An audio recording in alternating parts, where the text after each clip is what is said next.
আজকে সাজবো ভূতের রূপসী। দেখো আমি কি করে ভূতের রূপসী সাজি। আচ্ছা, তোমরা তো সবাই পার্লারে যাও, তারপরে হলো নিজের অনেক মেকআপ দিয়ে তারপরে হলো মেকআপ করো। আর আজকে আমি গরিবের মেকআপ, আমরা গ্রাম গায়ে কীভাবে সাজি কোথাও পূজায় গেলে, সেটাই কিন্তু রেডি তোমাদের সাথে দেখাবো।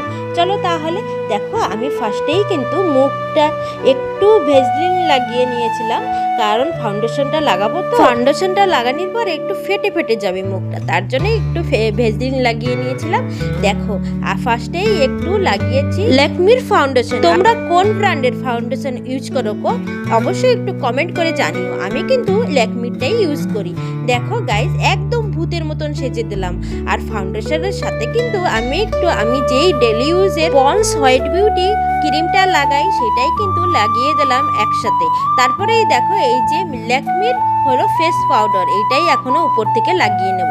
লাগানোর পরে দেখো কত চকচক চকচক দেখাচ্ছে, তাই না? ফেস পাউডারটা একটু ডব ডব ডব ডব করে ভালো করে লাগিয়ে নেব, যেন মুখের সাথে মিশে যায়। দেখো আবার একটু গলায়ও দিয়ে দিলাম, কারণ মুখটা সাদা থাকবে আর গলাটা যদি কালো দেখায়। আর দেখো গাইস, তোমরা তো সবাই হলো কত দামি দামি আই শ্যাডো ব্যবহার করো, জানি না এটার নাম কি। আমি আই শ্যাডো বললাম, যদি ভুল হয় অবশ্যই কমেন্ট করে জানিও। আর আমি আই শ্যাডোটা ইউজ করলাম হলো লিপস্টিক থেকে। এই যেই লিপস্টিকটা আমি মাখবো হলো ঠোঁটে, সেটাই কিন্তু আগে একটু চোখে লাগিয়ে নিলাম। জানি না কেমন লাগছে, ভূতের মতন লাগছে না ভালো লাগছে, অবশ্যই কিন্তু কমেন্ট করে জানিও। এখনই লাগাচ্ছি 10 টাকা দামের আইব্রোটা লাগিয়ে কত সুন্দর শেক দিয়েছে আইব্রো, তাই না? মেয়ে মানুষ বলতেই কিন্তু সাজাগোজার পোকা, আমিও সেরকম সাজাগোজার কিন্তু অনেকটাই পোকা। কাজলটা আর তোমাদের সামনে লাগাতে পারলাম না, তাই একটা আয়না এনে লাগিয়ে দিচ্ছি। দেখো কেমন লাগছে চোখটা, অবশ্যই কিন্তু বলো। এখন লাগাবো হলো আইলাইনার। কে কে আইলাইনার লাগাতে ভালোবাসো? আমি কিন্তু খুব ভালোবাসি, কিন্তু আমার চোখের উপরে লেগে যায়। জানো কি করে যে লাগাই যে চোখের উপরে লাগবে না? লাগানোর পরে কি করা লাগে অবশ্যই একটু কমেন্ট করে জানিও তো। আমি কিন্তু জানি না। আমি কিন্তু আইলাইনার লাগাতে আগে খুব পারতাম ভালো, জানো তো, কিন্তু এখন পারি না।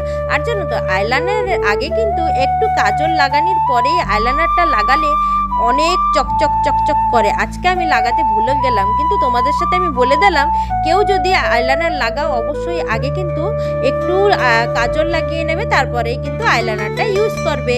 আর দেখো আমার মুখের মেকআপ হয়ে গিয়েছে। এখন চুল বাঁধতে কিন্তু একা একা ঠিকভাবে পারা যায় না, কিন্তু আমি অন্য লোককে বাঁধতে খুব ভালো পারি, জানো তো। এই যে দেখো, আমি সাদা সিধা চুলের স্টাইল দিলাম। আর এই যে এই ক্লিপটা আগের দিন হলো আমি কিনে নিয়েছিলাম, সেটাই দেখিয়েছিলাম আগের ভিডিওতে, আর সেই ক্লিপটাই লাগিয়ে নিলাম। কেমন লাগলো আজকে আমার সাজার ভিডিওটা অবশ্যই কিন্তু কমেন্ট